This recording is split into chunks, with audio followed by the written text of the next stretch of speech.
Alan Jackson's summer tour? Yes, please. Alan Jackson, his final time in a city near you. I'm ready.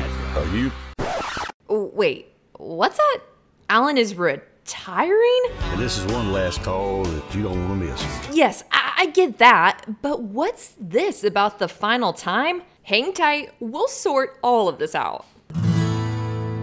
Here is the official tour poster for Alan Jackson's Last Call tour, and there are a few things worth pointing out. The first is that he's calling it the Last Call, One More for the Road tour, which signals the end of the touring portion of his career. We're gonna go down that rabbit hole in a minute, because while it is likely that this is his last tour, it's not necessarily going to be his last tour dates. Although, Alan's health may not allow him to finish this batch of dates. Give me a second, we'll get there. The second thing to notice is the 10 shows are very spaced out. The first is in August and the last is next May. The closest any two shows are to one another is 20 days, and I think there's a reason for that. Finally, you can't see it on the poster that these are all arena shows. Alan's not doing bad weather any longer. Far too many variables for a man who already has one big obstacle in his way to get to these shows.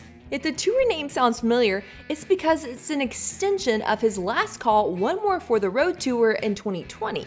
That summer, he tried to do 16 shows in about 15 weeks.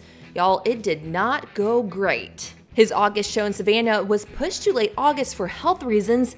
Then, he canceled that date as well as shows in Kansas City when he tested positive for COVID-19. The final 2 concerts of the tour were also scrapped, as was a planned headlining performance at CMA Fest in June. Setlist FM shows he hasn't played a public concert since October 2022, and with respect to his health, I think we can make 2 assumptions. First, recognizes the nature of Charcot-Marie tooth disease. It's degenerative, which means he's not going to get better. In fact, when he announced that he had CMT in 2021, he made it clear that at some point, he'd be robbed of his ability to do things we take for granted, like walk. I dropped a link to a great video from the Medical Centric YouTube channel that explains CMT in the description below. So the assumption we can make with regards to Alan is that he hasn't gained back any of the mobility he'd lost. And in 2024, his condition isn't less of a threat to touring than it was in 2022. The second assumption is that Alan and his team are well aware of this and have done what they need to do to make sure he can play all 10 shows. No artist wants to cancel a show. Back-to-back shows or even one show a week may have been too taxing. So now we have a schedule that puts him on stage once a month or so for 9 months. After that, no one is calling this a farewell or using the word retirement. In fact, the press release says more shows could be added. Most of the time that means more shows are booked, but we can't reveal them yet due to proximity issues with other shows or festivals. I don't think that's true here though. This soft schedule says Alan and his team are in uncharted territory. But, and this really is a big but, none of this is going to affect the quality of the show, or at least it hasn't yet. Taste of Country was at Alan's Nashville show in late 2021, just after he revealed his CMT disease diagnosis, and it was not limited. He was not limited.